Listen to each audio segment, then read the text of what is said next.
এই 2 দিনে আপনি খুশি পালন করেন, আপনি কেমন মুসলমানের বাচ্চা? এই 2টা দিন আপনি খুশি পালন করেন, আপনি কেমন মুসলমানের বাচ্চা?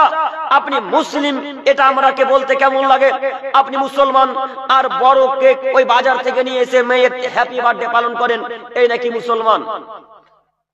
আপনি মুসলিম পরিচয় দেন আর 31 নাইট 1 জানুয়ারিতে স্বামী স্ত্রী সবাই মিলে মাঠে গিয়ে ড্যান্স করে গান বাজনা বাজিয়ে রান্না বান্নার আয়োজন করেন, এই তো আপনি মুসলিম।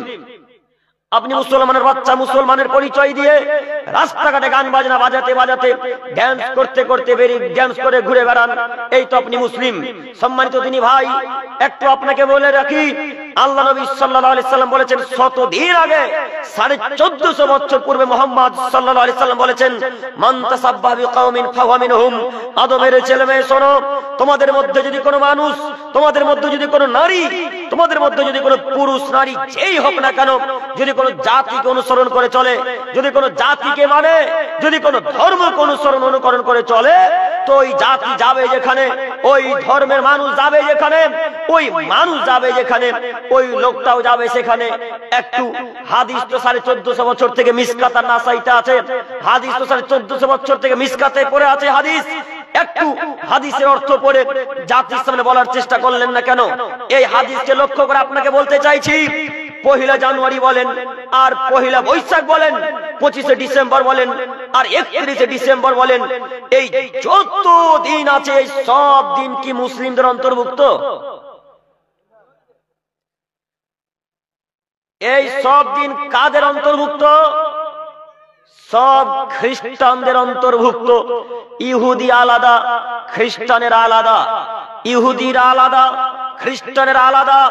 খ্রিস্টানেরা 1 জানুয়ারিকে স্বাগতম জানায়, হ্যাপি নিউ ইয়ার বলে। খ্রিস্টানেরা 31 ডিসেম্বর পালন করে, খ্রিস্টানেরা 25 ডিসেম্বর পালন করে, আর হিন্দু ভাইয়েরা 1 বৈশাখকে পালন করে। বুঝেননি? ওই তো আপনাদের ওই বাজারে যখন কোনো মানুষ ধার কোনো জিনিস ক্রয় বিক্রয় করে, তখন যিনি বাজার দোকানের মালিক তিনি 1 বৈশাখের 2-1 দিন আগে একটা কার্ড পাঠিয়ে দেয় যে 1 বৈশাখ আসছে, এখন টাকা দেওয়া লাগবে। দেখেননি? কথা বোঝাতে পারছি কি আমি? ওই নীতি হলো হিন্দু ভাইদের নীতি। আপনি দেখবেন যখন 1 বৈশাখ আসবে তখন দোকানটাকে খুব সুন্দর করে এইভাবে ফুল দিয়ে সাজাবে, দোকানের নিচে চুনকালি দিয়ে কিছু কিছু যেন আঁকে, ফুল আঁকে, আর কি কি করে আল্লাহু আলাম, আল্লাহই ভালো জানেন। তো এই নীতি হলো হিন্দুদের নীতি, আর 1 জানুয়ারি আর 31 নাইট হলো খ্রিস্টানদের নীতি। এই 2 দিনের মধ্যে আপনার কি খুশি আছে বলেন? বলেন, এই 2 দিনের মধ্যে আপনার কি আছে? আপনার কি কল্যাণ আছে? আপনি কেন সেই দিনকে প্রাধান্য দিলেন?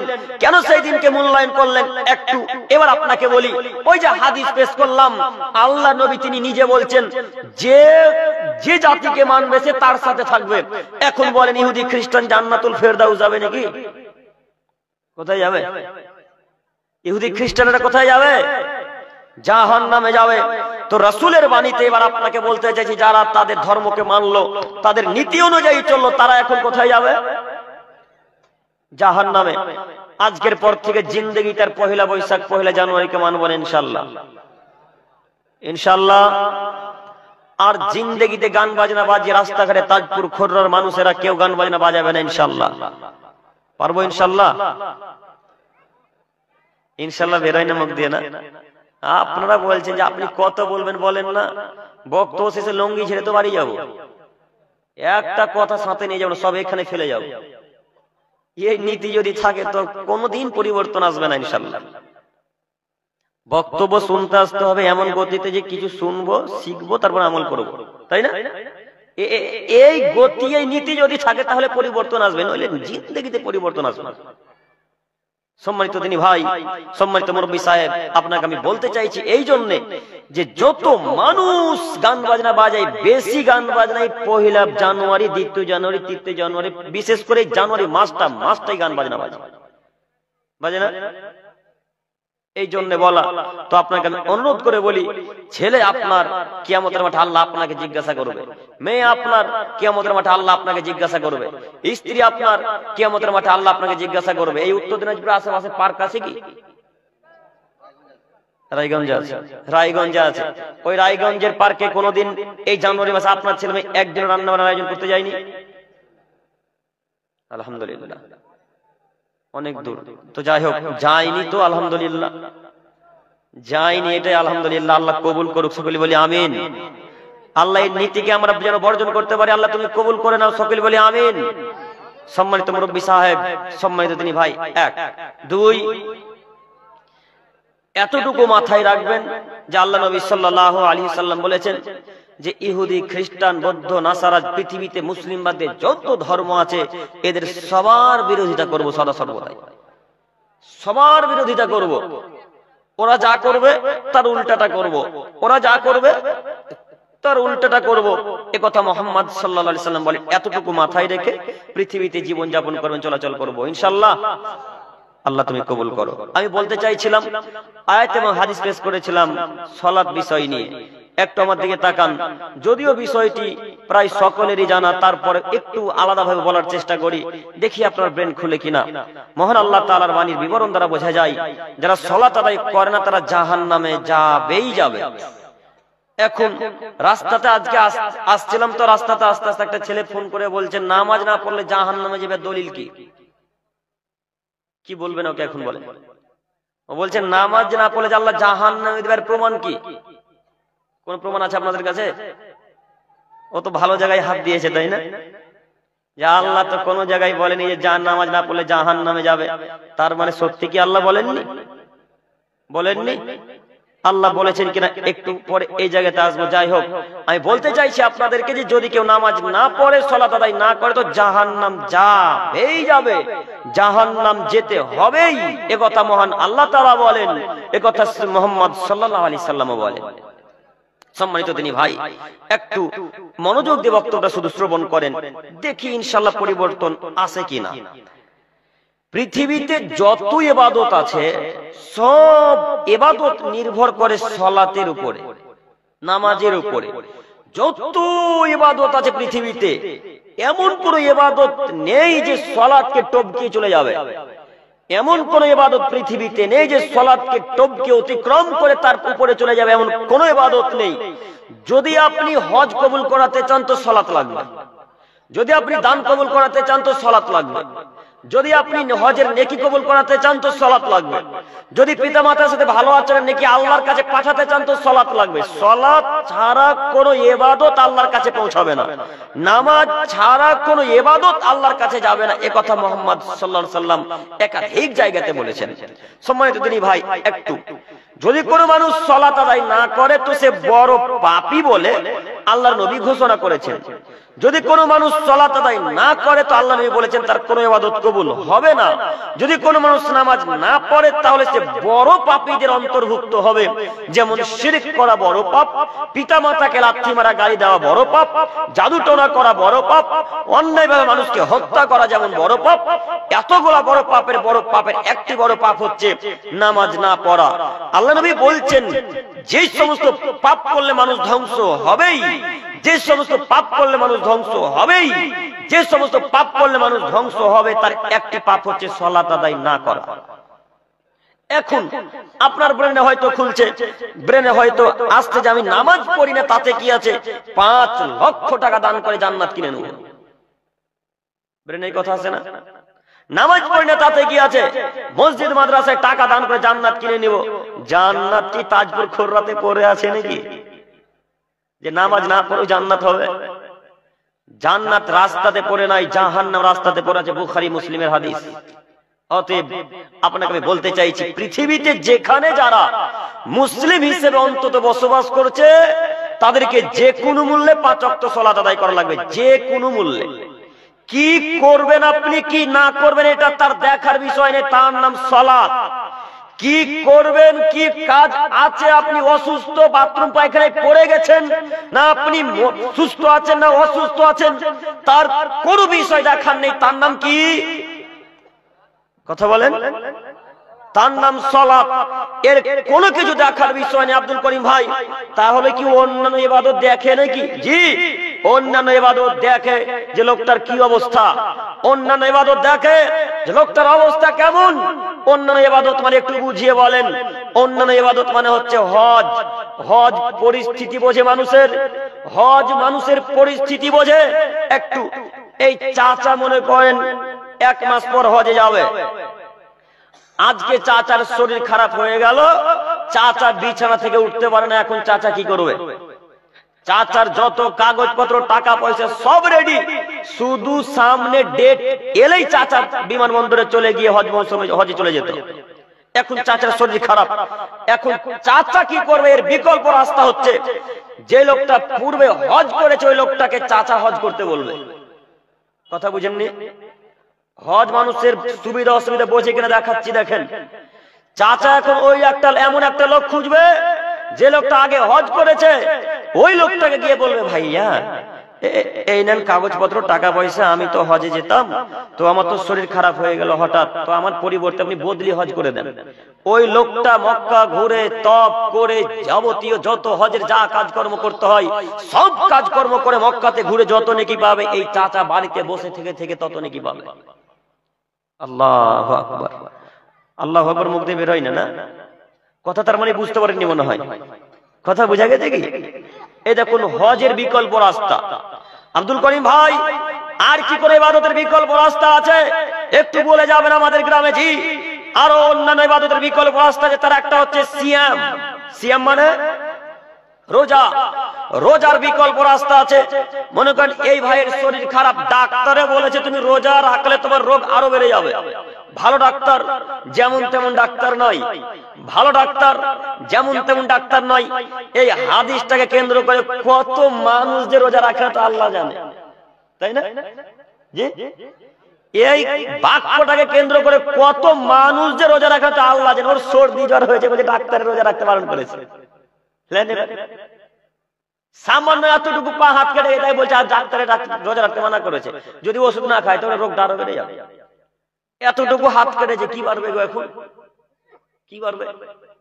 মানে রোজা রাখবে না তার জন্য কত বাহানা পৃথিবীতে। এইসব ডাক্তার বললে চলবে না। ভালো ডাক্তার, বিজ্ঞ ডাক্তার, যারা বড় ভালো ডাক্তার যদি বলে আপনি যদি রোজা রাখেন তাহলে আপনার অসুখ বেড়ে যাবে, আপনার মৃত্যুর সম্ভাবনা থাকতে পারে, আপনার অসুখ বেড়ে যেতে পারে, এরকম ভয় যদি কোনো বিজ্ঞ ডাক্তার, কোনো ভালো ডাক্তার পরামর্শ দেয়, তাহলে এই ভাই এখন রোজা রাখবে না। তো ভাই রোজার নেকি পাবে কিভাবে? এই ভাই এখন একটা ফকির মিসকিন বা কোনো মাদ্রাসা ছাত্রদেরকে নিয়ে আসবে, এই ছাত্রকে বা ফকির মিসকিনকে বলবে, ভাইয়া বা আম্মু আমার পরিবর্তে আপনি সিয়াম পালন করে দেন, আপনি আমার বাড়িতে খাবেন, আমার বাড়িতে সাহারি করবেন, আমার বাড়িতে ইফতারি করবেন। এই মানুষ অন্যায় কথাবার্তা থেকে, স্ত্রী মিলন থেকে, গালমন্দ থেকে সারাদিন না খেয়ে না পান করে যত নেকি পাবে, এই ছেলেটা 2 বেলা 2 মুঠো খাওয়িয়ে তত নেকি পাবে। কথা বুঝেননি? এই দেখেন সিয়ামের বিকল্প রাস্তা। সিয়াম মানুষের সুবিধা অসুবিধা বোঝে, হজ মানুষের সুবিধা অসুবিধা বোঝে, কিন্তু সালাত এত ভিন্ন ধরনের ইবাদত, সালাত এত ভিন্ন ধরনের ইবাদত যে কোনো মানুষের সুবিধাও বোঝে না অসুবিধাও বোঝে না একটু।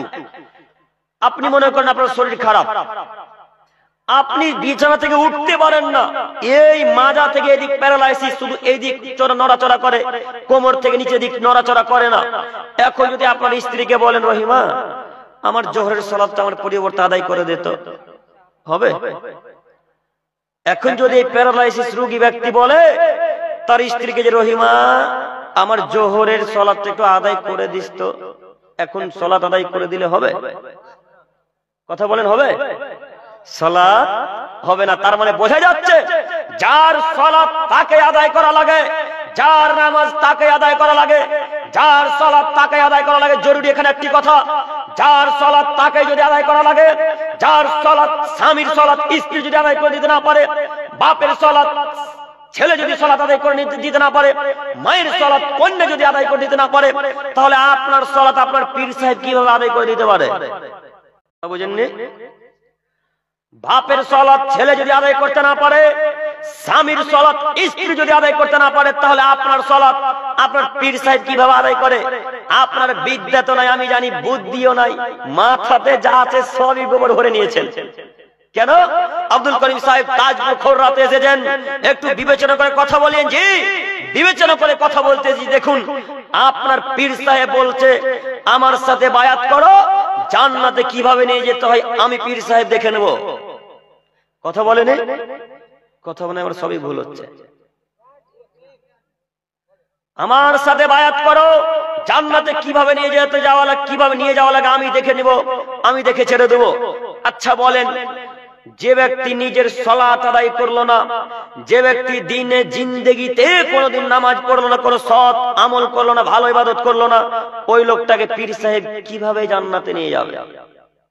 জরুরি আরো কথা প্রায় দিন আলোচনাতে বলে থাকি, হয়তো আপনারা শুনেছেন, আপনাদের পীর সাহেব খুব বড় পীর, এখানে বসে আছে, মদিনাতে কি ঘটছে তাই নাকি বলে দিতে পারে। গায়েবের খবর নাকি আপনার হুজুর বলতে পারে, গায়েবের খবর নাকি আপনার পীর সাহেব বলতে পারে। আরে গায়েবের খবর মুহাম্মদ সাল্লাল্লাহু আলাইহি সাল্লাম বলতে পারলেন না, আর আপনার হুজুর বলতে পারলেন। গায়েবের খবর মুহাম্মদ সাল্লাল্লাহু আলাইহি সাল্লাম বলতে পারলেন, আপনার হুজুর বলতে পারলেন। গায়েবের খবর ইব্রাহিম আলাইহিস সালাম বলতে পারলেন, আপনার হুজুর বলতে পারলেন। গায়েবের খবর মুসা আলাইহিস সালাম বলতে পারলেন, আপনার হুজুর বলতে পারলেন। ইব্রাহিম আলাইহিস সালাম গায়েবের খবর বলতে পারেন না, মুহাম্মদ সাল্লাল্লাহু আলাইহি সাল্লাম গায়েবের খবর বলতে পারেন না, মুসা আলাইহিস সালাম গায়েবের খবর বলতে পারেন না। আব্দুল করিম ভাই, এই তিনজন ব্যক্তির নাম নিয়ে বললেন কেন? এদের চাইতে আরো তো নবী আছে, এদের বললেন না কেন? জি, অন্যান্য নবীদের নাম নিলাম না এই জন্য, এই তিনজন নবী এত দামি নবী, এই তিনজন নবী এত দামি নবী, এই তিনজন নবী এত দামি নবী, তারা বিখ্যাত নবী। মহান আল্লাহ তাআলা মুসাকে বলছেন, মুসা তুমি আমার সাথে কথা বলেছো, তাই তোমার নাম আমি দিলাম কালিমুল্লাহ। যে মুসা আল্লাহর সাথে কথা বলেছেন, যারা আল্লাহর সাথে কথা বলে তারা কি যেমন তেমন মানুষ? যারা আল্লাহর সাথে কথা বলে তারা কি যেমন তেমন মানুষ? এই জন্য মুসা আলাইহিস সালামের নাম নিলাম। এত বড় নবী, এত পাওয়ারফুল শক্তিশালী নবী, যার এক থাপ্পড়ে একটা মানুষ মরে যেতে পারে, যার এক থাপ্পড়ে একটা মানুষ মরে যেতে পারে, এত দামি নবী, এত বড় নবী, গায়েবের খবর বলতে পারেন না। আপনার হুজুর সামান্য জুব্বা পরে আছে আর বলতে পারে গায়েবের খবর? এতটুকু বিবেচনা বোধ হয় না? যদি গায়েবের খবর মুসা আলাইহিস সালাম জানতেন, তাহলে আগেই ফেরাউনের কাছ থেকে মুসা আলাইহিস সালাম বেঁচে যেতেন। কথা বুঝতে পারলেন না? মুসা আলাইহিস সালাম আর তার দলবলকে তাড়তে লাগলেন ফেরাউন। তো যদি মুসা আলাইহিস সালাম জানতেন যে সামনে সাগর আছে আর মুসা আমার ফেরাউন আমার পিছনে পড়ে আছে, তাহলে তো মুসা আলাইহিস সালাম সেই দিক দিয়ে দৌড়াতেন না। কথা বুঝাতে পারি না মনে হয়, কথা কি বুঝতে পারছেন আমার? মুসা আলাইহিস সালাম যদি গায়েবের খবর আসলেই জানতেন, তাহলে তো ফেরাউনের কাছ থেকে কবেই চলে যেতেন। তার মানে মুসা আলাইহিস সালাম গায়েবের খবর জানতেন না। ইব্রাহিম আলাইহিস সালাম গায়েবের খবর জানেন না, তার প্রমাণ ইব্রাহিম আলাইহিস সালাম তাদের মূর্তিকে ভেঙে দিলেন, তাদের মূর্তিকে ভেঙে চৌচির করে দিলেন, শুধুমাত্র যেটা বড় মূর্তি সেটাকে রেখে দিলেন। এসে তার বাপেরা জিজ্ঞাসা করছে, ইব্রাহিম কে মূর্তি ভাঙলো? ইব্রাহিম বলছে, যাও না মূর্তিদেরকে জিজ্ঞাসা করো। ইব্রাহিম আলাইহিস সালামের বাপ তখন বলছে, আরে বলো কি, মূর্তি কি কথা বলতে পারে? মূর্তি কি কথা বলতে পারে? তখন ইব্রাহিম আলাইহিস সালাম বলছে, আচ্ছা এটাই বুঝেছেন, এতদিনে মূর্তি যখন কথা বলতে পারে না, তাহলে ইবাদত করেন কেন? তখন ইব্রাহিম আলাইহিস সালামকে তারা সবাই মিলে আগুনে ফেলার জন্য প্রস্তুতি গ্রহণ করলো। আগুনে ফেলবে ইব্রাহিম আলাইহিস সালামকে। আসলে এই যদি ইব্রাহিম আলাইহিস সালাম বুঝতে পারতেন যে আমাকে আর কিছুক্ষণের মধ্যে আগুনে নিক্ষেপ করা হবে, তাহলে ইব্রাহিম আলাইহিস সালাম কখন পালিয়ে যেতেন? কথা বুঝতে পারি না মনে হয়।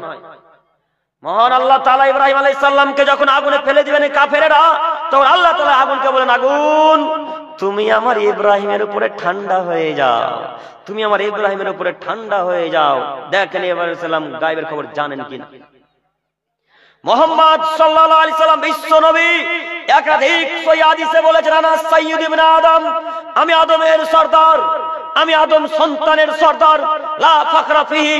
তবে তোমরা মনে করেন এটা আমার কোনো অহংকার আছে? আদমের ছেলে মেয়ে, আমি আদম সন্তানের, আদম নেতার, আদমের যত নবী রাসূল এসেছেন প্রত্যেকটা নবী রাসূলের, প্রত্যেকটা আদমের ছেলে মেয়ের, প্রত্যেকটা জিনের আমি সরদার হব, লা ফাখরা ফিহি। তবে মনে করো না এটা আমার কোনো অহংকার আছে, আমার কোনো অহংকার নেই। এত দামি নবী, এত বড় নবী রাস্তা দিয়ে চলে যাচ্ছিলেন।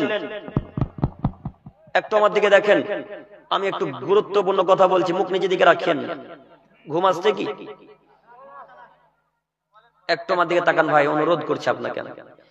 মুহাম্মদ সাল্লাল্লাহু আলাইহি সাল্লাম, আনাস ইবনে মালিক রাদিয়াল্লাহু তাআলা আনহু, দুইজন ব্যক্তি, আরো কেউ কেউ হয়তো আছেন, রাস্তা দিয়ে চলে যাচ্ছেন।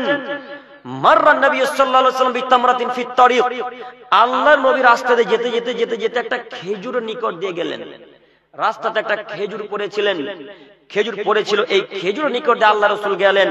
খেজুরের নিকট দিয়ে যেতে আল্লাহ নবী খেজুরটাকে হাতে তুললেন। হাতে তুলেই আল্লাহ নবী বলছেন, আমি যদি জানতাম যে তুমি সাধারণ খেজুর, আমি যদি জানতাম যে তুমি সাধারণ খেজুর, তাহলে আমি তোমাকে অবশ্যই অবশ্যই খেতাম। আমার সন্দেহ হলো যে তুমি সাধারণ খেজুর নও, তুমি হয়তো জাকাতের খেজুর বা সাদকার খেজুর। কেন? রাস্তা দিয়ে হয়তো মানুষ সাদকা বা জাকাতের খেজুর নিয়ে যাচ্ছিল, যেতে যেতে হয়তো পড়ে গেছে, তাই আমি তোমাকে খেলাম না। যদি আমি কনফার্ম বুঝে নিতাম যে এটা তুমি সাধারণ খেজুর, তাহলে না আকাল তুহা, আমি তোমাকে অবশ্যই অবশ্যই খেতাম।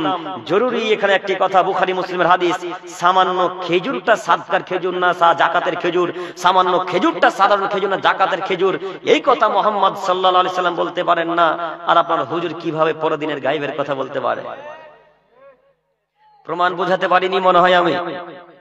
তার মানে হুজুর আপনার বেয়াদবি করে আপনার সাথে, হুজুর আপনার সাথে বেয়াদবি করে, শুধু আপনার সাথে না আপনার বংশের সাথে বেয়াদবি করে। দেখবেন আপনি, আপনার বংশকে হুজুর ফাঁকি দিয়েছে। আপনার হুজুর বলেছে, যত মানুষ আমার সাথে বায়াত করবে প্রত্যেকটা মানুষকে আমি কিয়ামতের মাঠে নৌকা নিয়ে আসবো জান্নাতে নিয়ে যাওয়ার জন্য। নৌকা নিয়ে নাকি আপনার হুজুর আসবে জান্নাতে নিয়ে যাওয়ার জন্য। আচ্ছা একটা কথা বলেন, আপনার হুজুর নৌকা যদি নিয়ে আসে তো কিয়ামতের মাঠে পানি থাকবে নাকি? এতটুকু ব্রেন কাজ করে না মাথাতে যে হুজুর সব কথা মিথ্যা বলছে? কথা বুঝতে পারছেন আপনারা? কিয়ামতের মাঠে যে বড় নৌকা নিয়ে আসবে, বড় নৌকা, কোন কোন আপনাদের হুজুর বলছে ওই টাইটানিক জাহাজ নিয়ে আসবে। ওর বাপের টাইটানিক নাকি? আল্লাহর অর্ডার ছাড়া তো একটা মানুষ এই দিক ওদিক নড়তে পারবে না, তো আপনার হুজুর কিভাবে নৌকা চালাবে? কথা বোঝেননি? আপনাদের ব্রেন মস্তিষ্ক কি এখনো খোলেনি?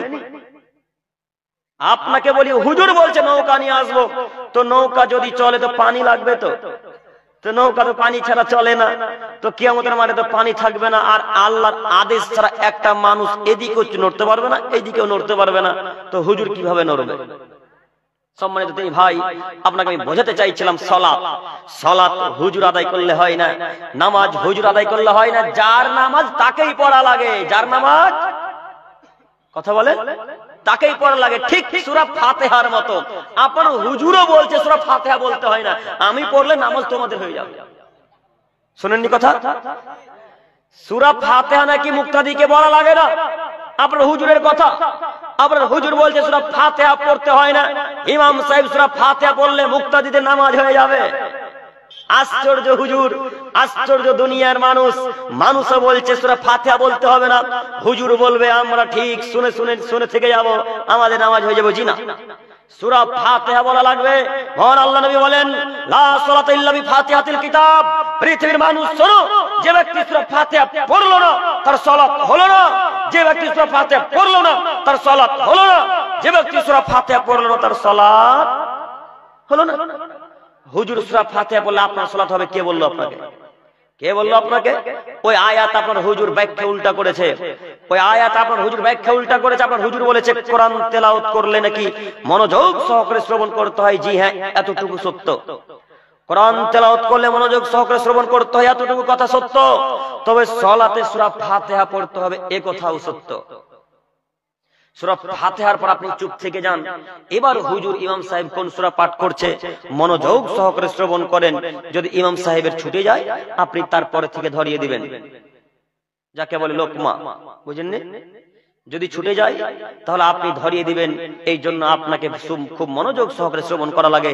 সম্মানিত মুরব্বী সাহেব, আপনাকে বলতে চাইছি যে এই হুজুর আপনাকে কথা ভুল বলেছে। জি না, আজকের পর থেকে সূরা ফাতিহা বাদ করব না, ইনশাআল্লাহ সূরা ফাতিহা পড়বো ইনশাআল্লাহ। ইনশাআল্লাহ, আল্লাহ তুমি একটু বোঝার তৌফিক দান করো আমাদেরকে, সকলে বলি আমিন।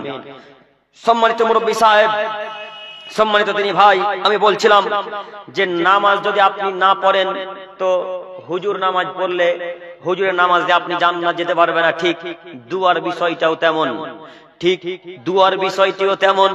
যদিও আপনারা হয়তোবা শুনেছেন, আপনার ভাই এমএ পাস ছাত্র। যুবক ভাইরা একটু তাকান তো আমার দিকে, আমি কিন্তু আপনাদেরকে বুঝতে পারি না, দেখতে পাই না, মানে এই লাইটটার জন্য।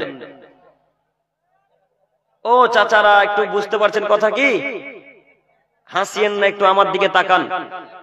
আপনাকে আমি অনুরোধ করে বলছি, একটু আমার দিকে দেখেন যে যার সালাত তাকে আদায় করা লাগে, দোয়া ঠিক ওইভাবে করা লাগে পিতা মাতার জন্য। তো আপনার ভাই এমএ পাস ছাত্র, আপনার ভাইয়ের অ্যারাবিক জ্ঞান নেই। একটু মনোযোগ দিয়ে কথাটা শ্রবণ করেন। আপনার ভাই এমএ পাস ছাত্র, আপনার ভাইয়ের অ্যারাবিক জ্ঞান নেই, আপনার ভাই আরবি বাক্যও বোঝে না, কোরআনের তরজমাও বোঝে না, ও ইসলামিক কোনো কথাই বোঝে না। তো আপনার ভাইয়ের খুব কষ্ট হয়েছে যে আমার বাপের মরা হলো আজকে 20 বছর, আমার বাপের একটু কবর জিয়ারত করতে হবে। তাই তোমার ভাই যুবক হুজুরের খোঁজ করতে শুরু করেছে, হুজুর তলাশ করতে শুরু করেছে। হুজুরের খোঁজ করতে করতে করতে তোমাদের ইমাম সাহেবের কাছে চলে এসেছে। একটু তাকান। হুজুরের খোঁজ করতে করতে ইমাম সাহেবের কাছে এসে ইমাম সাহেবকে বলছে, ইমাম সাহেব, আমার আব্বুর মরা হলো আজকে এত বছর, আমার আব্বুর জন্য আমি তো দোয়া করতে জানি না, চলেন একটু আমার আব্বুর জন্য দোয়া করে দিবেন। হুজুর তখন বলছে, না আমি যেতে পারছি না, আমার কাজ আছে। তখন এমএ পাস ছাত্র, হয়তো মাস্টার ডিগ্রি, মাস্টার পাস করে চাকরি পেয়ে গেছে, টাকা তখন পকেট গরম হয়ে আছে, তাই না? যখন হুজুর বলেছে না যেতে পারবো না, তখন পকেট থেকে 1000 টাকা বের করে দেয়। হুজুরকে বলছে, এই না 1000 টাকা, এখন তো যাবেন। তখন হুজুর বলছে, হ্যাঁ এখন তোমার সেরেকে বেদা যা করতে বলবে সব করে দেবো, চলো তোমার বাপকে জান্নাতে ভরে দিয়ে চলে আসবো, দোয়া করা তো বহু দূরের কথা। তো হুজুরের সাথে সাথে ছেলেটাও গেছে। ওই ছেলেটা এমএ পাস ছাত্র, বাপের মরা হলো আজকে 20 বছর, আজ পর্যন্ত বাপের কবরের নিকটের কাছে যাই, কবরের কাছে ধারে কাছে যায়নি, তো কবর চিনতে পারে না। অনেক দিন মরা হয়ে গেল, একটা নিম গাছ বা আম গাছ জাম গাছ বেরিয়ে গেছে। অনেকদিন যদি কোনো জায়গায় যাতায়াত করা হয় তো সেখানে গাছগালা গাছ গোছালি বেরিয়ে যায়, বেরোয় না? তো আপনার আব্বুর কবরের উপরে হয়তো নিম গাছ বা আম গাছ জাম গাছ কোনো একটা গাছ বেরিয়ে গেছে। মাস্টার পাস ছাত্রটা তার আগে দিন গিয়ে বাপের কবরকে দেখে এসেছে। তখন হুজুর কইছে, হুজুর ওইটা আমার বাপের কবর, আম গাছ বেরিয়ে আছে, ওটাই আমার বাপের কবর, 20 বছর মরা হলো, ওটাই আমার বাপের কবর। হুজুর বলছে, চলো তোমার আব্বার জন্য দোয়া করি। হুজুরের সাথে এমএ পাস ছাত্রটা দোয়া করতে গেছে। দোয়া করতে করতে দুইজনে এক পর্যায়ে হাত তুলে দিয়েছে। একটু তাকান। দোয়া করতে করতে দুইজনে এক পর্যায়ে হাত তুলে দিয়ে হুজুর আরবি বাক্যে কথা বলতে শুরু করেছে। আরবিতে কথা বলতে বলতে বলতে বলতে বলতে এক পর্যায়ে ওই যে বাক্যটা যেটা আল্লাহ নবী শিখিয়ে দিয়েছেন, ওই বাক্যটা বলতে শুরু করেছেন। কোন বাক্য? রব্বির হামহুমা কামা রব্বায়ানি সগীরা। এই বাক্য হুজুর বলতে শুরু করেছে। হুজুর বলছেন, রব্বির হামহুমা কামা রব্বায়ানি সগীরা, হে আমার প্রতিপালক, তুমি আমার আব্বু আম্মুকে ওই অবস্থাতে রাখো, ওইভাবে রাখো যেমন আমার আব্বু আম্মু আমাকে বাল্য অবস্থাতে লালন পালন করেছিল। তখন যে ছেলেটা 1000 টাকা দিয়েছে, ছেলেটা বলছে, আল্লাহুম্মা আমিন, আল্লাহ তুমি কবুল করে নাও। কথা বুঝেননি? এমএ পাস ছাত্রের বুদ্ধি দেখেন। টাকা দিলেন আপনি, দোয়া এখন কার জন্য হবে? হুজুরের বাপ মার জন্য হচ্ছে। আবার বলি দেখুন, হুজুর দুই হাতকে উত্তোলন করে দিয়ে বলছেন, রব্বির হামহুমা কামা রব্বায়ানি সগীরা, হে আমার প্রতিপালক, আমাকে আমার আব্বু আম্মু বাল্য অবস্থায় যেভাবে লালন পালন করেছিল মাবুদ, তুমি আমার আব্বু আম্মুকে সেভাবে রহমতের চাদরে রেখো। তখন যে ছেলেটা 1000 টাকা দিয়েছে, ওই ছেলেটা বলছে, আল্লাহুম্মা আমিন, আল্লাহ তুমি হুজুরের বাপ মাকে জান্নাতে ভরে দাও। কি লাভ হলো? কি লাভ হলো? তো এই কথাটা আর সালাতের কথাটা ঠিক এমনই। আপনি নামাজ না পড়লে হুজুর কোনো উপকার করে দিতে পারবে না, আপনি দোয়া না করলে আপনার বাপের কোনদিন উপকার করতে পারবে না। তবে হতে পারে, উপকার হতে পারে। তো আপনার দোয়াতে যত উপকার হবে, হুজুরের এক কোনাও সেই দোয়াতে উপকার অত হবে না। কেন? আপনি ছেলে, আল্লাহ নবী সাল্লাল্লাহু আলাইহি ওয়াসাল্লাম বলছেন, অতীব তাড়াতাড়ি দোয়া কবুল হয় তার ছেলে মেয়ের, নেক সন্তান সন্ততির। যখন দোয়া করে বাপ মার জন্য, তখন বাপ মার কবর আযাব আল্লাহ ক্ষমা করে দেন। অতএব যুবক ভাই, আপনাদেরকে আমি অনুরোধ করে বলতে চাইছি, পিতা মাতার কবরের কাছে গিয়ে দুই চোখের পানিকে top top top top top top করে ফেলে দিয়ে বাংলাতে বলবো, আরবি জানি না, আরবি জানি না, কি করব? বাংলায় বলবো। বাংলায় আব্বুর কাছে গিয়ে, কবরের কাছে গিয়ে আল্লাহকে বলবো, আল্লাহ আমার আব্বু সাধারণ মানুষ, আমার আব্বু খুব ভালো মানুষ ছিলেন, আল্লাহ অতএব তুমি আমার আব্বুকে জান্নাতুল ফেরদাউস দান করো, আল্লাহ আল্লাহ তুমি আমার আব্বুকে জান্নাতুল ফেরদাউস দান করো। এই বাংলাটুকু তো মনে থাকবে ইনশাআল্লাহ, থাকবেন ইনশাআল্লাহ। তবে আরবি বাক্যটুকু খুব ছোট, মুখস্থ করবেন। রব্বির হামহুমা কামা রব্বায়ানি সগীরা মুখস্থ হবে ইনশাআল্লাহ। মুখস্থ করে সালাত আদায়ে যখন সালাম ফিরাবেন, তার আগে বলবেন, তারপরে সালাম ফিরাবেন। বুঝাতে পারলাম না কথাটা? তাসাউদে বসে আছেন, তাসাউদে আঙ্গুল নড়ছে, প্রথমে আত্তাহিয়াত বলা হয়েছে, তারপরে দরুদ হয়েছে, তারপরে প্রথম মাসরা দ্বিতীয় মাসরা হয়ে গেছে, এখন আমরা সালাম ফিরিয়ে দিই, ফিরাই না? এখন এই সালাম ফেরানোর আগে পিতামাতার জন্য দোয়া করবেন, নিজের জন্য দোয়া করবেন, নিজের আহলে আয়াত আত্মীয় স্বজনের জন্য দোয়া করবেন, তারপরে সালাম ফিরাবেন। আব্দুল করিম ভাই, সময় নেই, মাঠে কাজ করা লাগবে, সময় নেই, এত লম্বা করে দোয়া করতে পারবো না। যদি মাঠে কাজ করা লাগে তো 4টা দোয়া করার পর পিতামাতার জন্য দোয়া করব, যতই কাজ থাকুক, তারপরে সালাম ফিরাবো ইনশাআল্লাহ। পারবো ইনশাআল্লাহ? থেকে পারবো ইনশাআল্লাহ? আল্লাহ তুমি কবুল করো, সকলে বলি আমিন। সম্মানিত দিনী ভাই, বলছিলাম মহান আল্লাহ তাআলা বলেন, ফা খালাফা মিন বাদিহিম খালফ, আদমের ছেলে মেয়ে শোনো, অতঃপর তাদের পরে এলো অপদার্থের দল, আদাউস সালাত, যারা তাদের নামাজকে নষ্ট করলো, অত্তাবাউস শাহওয়াত, যারা কুপ্রবৃত্তিকে অনুসরণ করে চললো, ফাসাউফা ইয়ালকাউনা গাইয়া, অচিরেই আমি আল্লাহ তাআলা তাদেরকে ভ্রান্ত পথের শাস্তি ভোগ করাবো। এইখানে আল্লাহ তাআলা 4টি কথা বললেন, হয়তো আপনি বুঝতে পারেননি, একটু আমার দিকে দেখেন। প্রথম বাক্যে ফিরে গেলাম, আল্লাহ বলছেন ফা খালাফা মিন বাদিহিম খালফ, আদমের ছেলে মেয়ে শোনো, অতঃপর তাদের পরে এলো অপদার্থের দল। কাদের পরে? যারা সালাত আদায় করলো না তারা, যারা নামাজ পড়লো না তারা, যারা এখন পর্যন্ত সালাত আদায় করে না তারা অপদার্থ। কথা কে বলছেন? আল্লাহ। এবার আপনাকে আমি বলি যে আল্লাহ বলছেন যারা নামাজ পড়ে না তারা অপদার্থ, আল্লাহ বলছেন যারা সালাত আদায় করে না তারা অশিক্ষিতদের দল। তো এখন আমি যদি আপনাকে বলি সালাত আদায় না করে শিক্ষিত দাবি করা যাবে না, তো আমি দোষী না আল্লাহ দোষী? গো আল্লাহ দোষী। আল্লাহ বলেছেন, প্রমাণ আমার কাছে আছে। আব্দুল করিম ভাই দেখাতে পারবেন তো? জি, দেখার জন্য প্রস্তুতি গ্রহণ করে আছে আমি আপনাকে, একবার দেখার জন্য প্রস্তুতি গ্রহণ করে আছে। আপনি শুধু কথা বলেন যে আয়াত কোন জায়গায়, কোন পারাতে, কোন সূরাতে আছে, আমি দেখিয়ে দেওয়ার জন্য প্রস্তুত করে আছে। অতএব একটু আমার দিকে তাকান, সালাত আদায় করতে হয় না ইহুদিদেরকে, সালাত আদায় করতে হয় না খ্রিস্টানদেরকে, নামাজ পড়তে হয় না হিন্দু ভাইদেরকে, সালাত আদায় করতে হয় না সাঁওতাল ভাইদেরকে, সালাত আদায় করতে হয় না বেধর্মীদেরকে, আর সালাত লাগে না পাগলদেরকে, যারা পাগল হয়ে গেছে, যাদের মস্তিষ্ক কাজ করে না, যাদের বিবেক বুদ্ধি কাজ করে না, তাদের নামাজ লাগে না, তারা এমনিতেই জান্নাতে যাবে, তাদের হিসাব নিকাশ হবে না, তারা জান্নাতে যাবেই যাবে। খ্রিস্টানদের সালাত লাগে না, এরা জাহান্নামে যাবে। খ্রিস্টানদের নামাজ লাগে না, এরা জাহান্নামে যাবে। এরা কাফের, তাই এদের নামাজ লাগে না। ইহুদিরা কাফের, তাই এদের নামাজ লাগে না। বৌদ্ধরা কাফের, তাই এদের নামাজ লাগে না। পৃথিবীতে যত ধর্ম আছে, যত জাতি আছে, ইসলাম বাদ দিয়ে, মুসলিম বাদ দিয়ে, এরা সবাই জাহান্নামে যাবে। কেন? এরা কাফের, এরা কাফের, এরা কাফের। তার জন্য একটু কথা এবার আপনাকে বলি, এখন তাজপুর খোররাতে যত মানুষ সালাত আদায় করে না, তাহলে কি এরা নিজেকে খ্রিস্টান ভাবে? এখন তাজপুর খোররাতে যত মানুষ সালাত আদায় করে না, তাহলে কি এরা নিজেকে ইহুদি ভাবে? তাজপুর খোররাতে এখন যত মানুষ সালাত আদায় করে না, তাহলে কি এরা নিজেকে অমুসলিম ভাবে? যদি নাই ভাবলেন, তাহলে ফজর রক্তে 3 থেকে 4 জন মুসল্লি কেন? কথা ভুল হয়ে গেল, কথা ভুল হচ্ছে না? যদি তাই না ভাবেন, তাহলে ফজর রক্তে, এশা রক্তে 1 কাতার হলো কেন? ফজর রক্তে 2টা মানুষ হলো কেন? এই কথাই প্রমাণ করে তাজপুর খোররাতে কেউ মুসলমান হিসেবে বসবাস করে না। শুধু তাজপুর খোররা কেন, পৃথিবীতে যেখানে যারা মুসলিম হিসেবে বসবাস করছে, যদি সালাত আদায় না করে, এরা কেউ মুসলিম নয়, এরা কেউ মুসলিম নয়, এরা কেউ মুসলিম নয়। মুসলিম মানে আল্লাহ এবং তার রাসূলের কথা মেনে নিতে হবে। মুসলিম মানে 5 ওয়াক্ত সালাত আদায় করা লাগবে। মুসলিম মানে আল্লাহ এবং তার রাসূলের বাণীকে গ্রহণ করে নিতে হবে। সম্মানিত দিনী ভাই, সম্মানিত মা ও বোন, আপনাকে আমি অনুরোধ করে বলি, তাজপুর খোররাতে মুসলিম হিসেবে যদি বসবাস করতে হয়, তাহলে সালাত আদায় করে মুসলিম দাবি করা লাগবে। আজকে যদি মুসলিম দাবি করেন, তাহলে সালাত আদায় করার পর মুসলমান বলতে হবে। সালাত আদায় করে নিজেকে মুসলিম দাবি করা লাগে, সালাত আদায় করে নিজেকে মুসলমানের বাচ্চা মুসলমান বলতে হয়। আপনি এমন মুসলমান, কেমন মুসলমান? আপনি শুধু গোশত খাওয়া মুসলমান।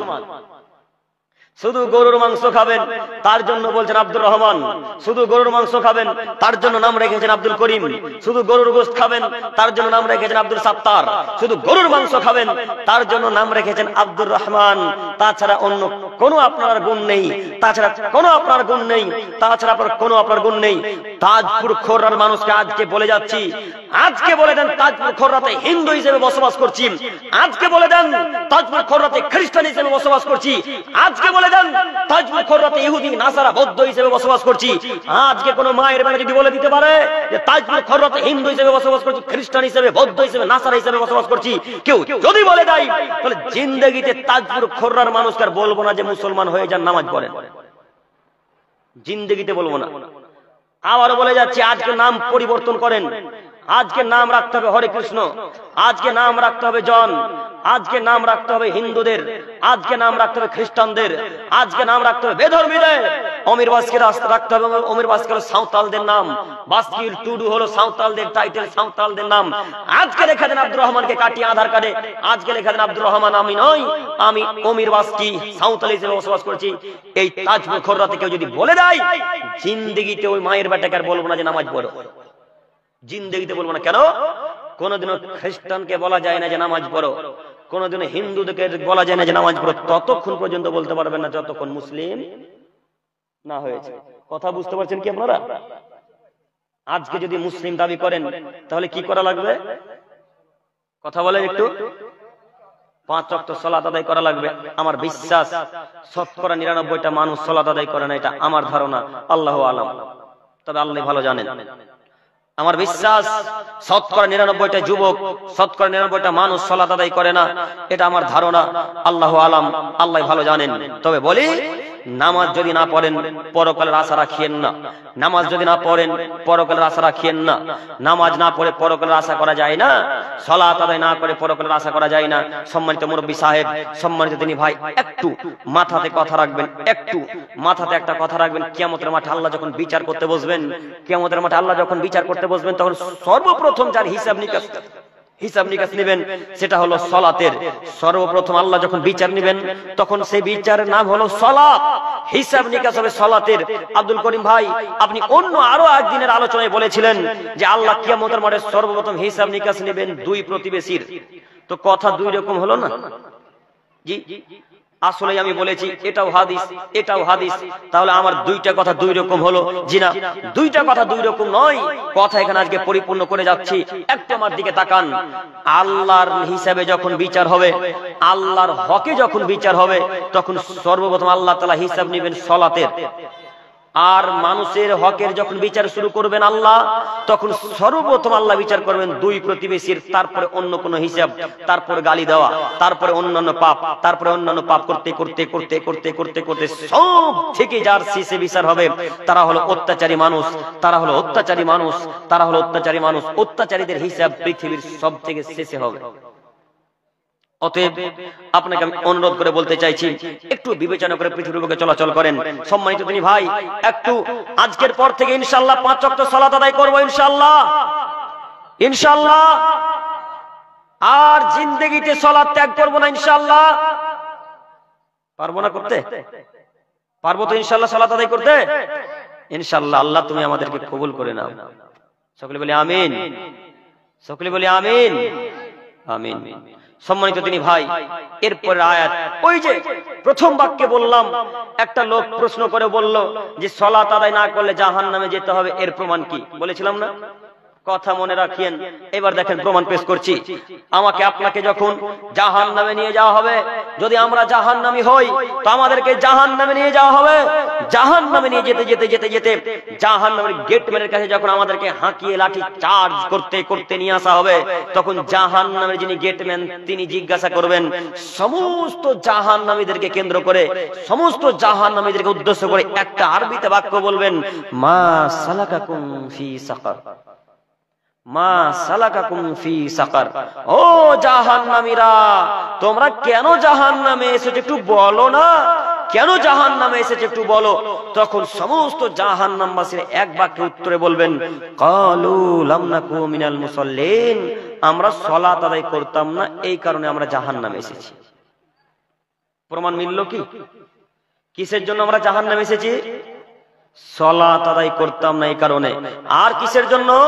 ওয়ালাম নাকু নুতইমুল মিসকিন, আমরা ফকির মিসকিনকে খাদ্য খেতে দিতাম না, এই কারণে আমরা জাহান্নামে এসেছি। এরপরে আরো কারণ আল্লাহ পেশ করেছেন। আমি এখানে একটি কারণ বলতে চাইছি, সালাত। নামাজ না পড়লে মানুষ জাহান্নামে যাবে। তাই আমি আপনাকে বলতে চাইছি, পৃথিবীতে যতদিন বসবাস করবেন যে কোনো মূল্যে সালাত আদায় করার চেষ্টা করেন। সম্মানিত মুরব্বী সাহেব, আমি আপনার ছেলের মতো, আপনি আমার কথাতে খারাপ নিয়েন না। সম্মানিত মুরব্বী সাহেব, আমি আপনার ছেলের মতো, আমার কথাকে খারাপ নিয়েন না। আপনার আমি কল্যাণ চাই, আল্লাহি, আল্লাহর কসম আপনি বিশ্বাস করুন, আমি যেমন জান্নাত যাওয়ার জন্য আমল করি বা বক্তব্য রাখি, তেমনি আপনাকে জান্নাতে নিয়ে যাওয়ার জন্য আমি এত জটিল কঠিন ভাষা বলি। আপনি আমার কথা খারাপ নিয়েন না। আপনি বিশ্বাস করুন, সালাত ব্যতীত জান্নাত কেউ কাম্য করতে পারে না। সালাত ব্যতীত জান্নাত কেউ কাম্য করতে পারে না। সালাত ছেড়ে দিয়ে, সালাতকে বাদ দিয়ে, নামাজকে বাদ দিয়ে জান্নাতের আশা করা যায় না। সম্মানিত মুরব্বী সাহেব, আসুন না আমরা 5 ওয়াক্ত সালাত আদায় করি। হে আমার প্রিয় দিনী ভাই, হে আমার প্রিয় মা ও বোনেরা, আপনাদের উদ্দেশ্যে বলতে চাইছি, আসুন আমরা 5 ওয়াক্ত সালাত শুরু করে দিই। আজকে থেকেই সালাত শুরু করে দেব। আজকে ফজরের অপেক্ষা করব না, এশা থেকেই সালাত শুরু করব ইনশাআল্লাহ।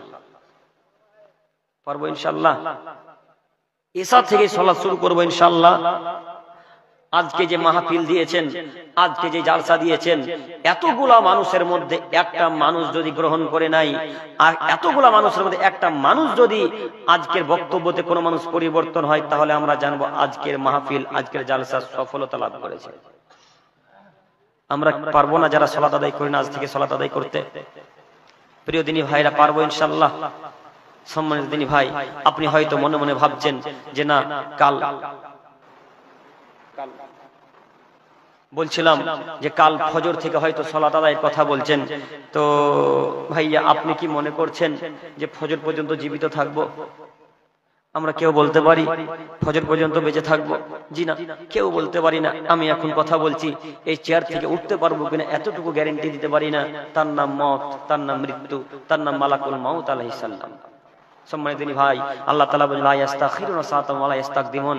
আদমের ছেলে মেয়ে শোনো, যখন মৃত্যু ঘনিয়ে আসে তখন 1 সেকেন্ড আগেও হয় না, 1 সেকেন্ড পরেও হয় না। ঠিক যেই সময় আমি আল্লাহ তাআলা নির্ধারণ করে রেখে দিয়েছি, পৃথিবী সৃষ্টির 50,000 বছর পূর্বে যেদিন আমি আল্লাহ তাআলা লিখে দিয়েছি, ঠিক ওই সময়তেই মৃত্যু ঘটবে, ওই সময়তেই মৃত্যু ঘটবে, ওই সময়তেই মৃত্যু ঘটবে। কাজেই আসুন না আমরা আজ থেকে সালাত আদায় করি। পারবো ইনশাআল্লাহ? ইনশাআল্লাহ। সম্মানিত দিনী ভাই, আপনারা সকলেই তো অবগত আছেন যে আপনাদের এই মতিউল না কি মাদ্রাসার নাম, দেখি একটু, মাতলাউল উলুম, আমাকে দেন একটু। আপনাদের মাদ্রাসা মাতলাউল উলুমের উন্নতি কল্পে এক ধর্মীয় জালসা দিয়েছিলেন। তো যেহেতু আপনারা অবগত আছেন যে আপনাদের উন্নতি কল্পে জালসা, আর কিছুক্ষণ আগে শেখ আলোচনা করেছিলেন এবং আদায় করলেন, ঘর থেকে আওয়াজ পাচ্ছিলাম, অনেকেই দান দিচ্ছিলেন, আলহামদুলিল্লাহ। তো ওইভাবে একটু একটু করে এগিয়ে আসুন। রাত্রিও গভীর হয়েছে, ফজরে উঠাও লাগবে সকলকে। তো এক এক করে একটু একটু করে এগিয়ে আসুন দিনী ভাইরা, কেউ না দিয়ে এখান থেকে যাবেন না। আসুন না একটু একটু করে এগিয়ে আসি।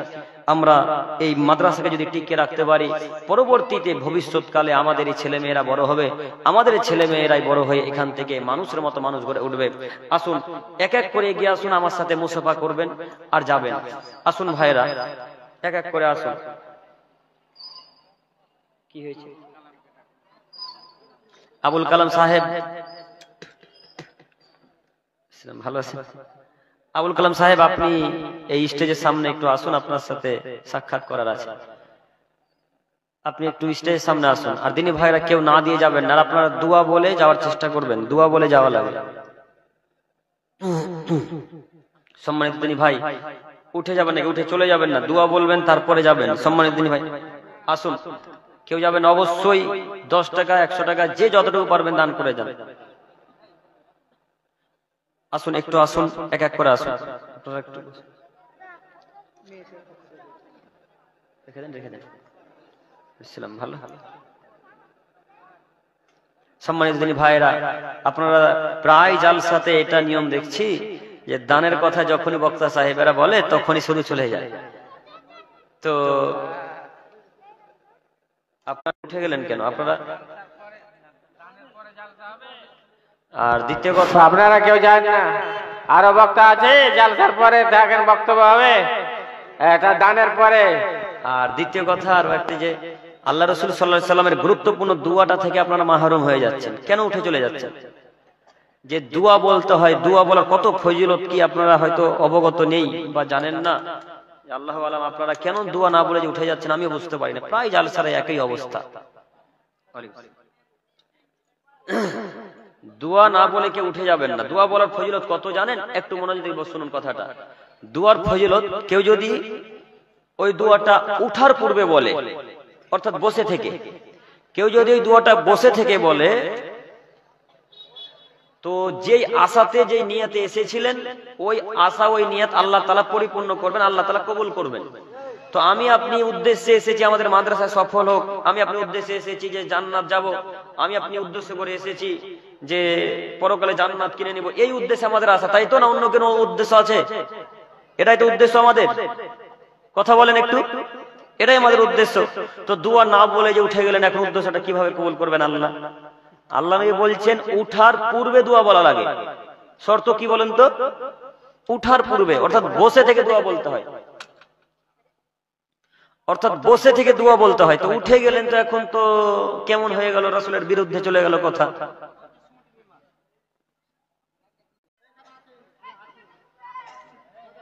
কত আছে,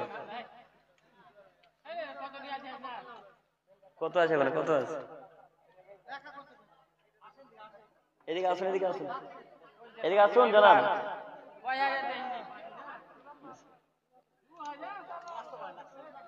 স্যার 100 টাকা দেন নাকি এই ভাইকে? কই আসুন।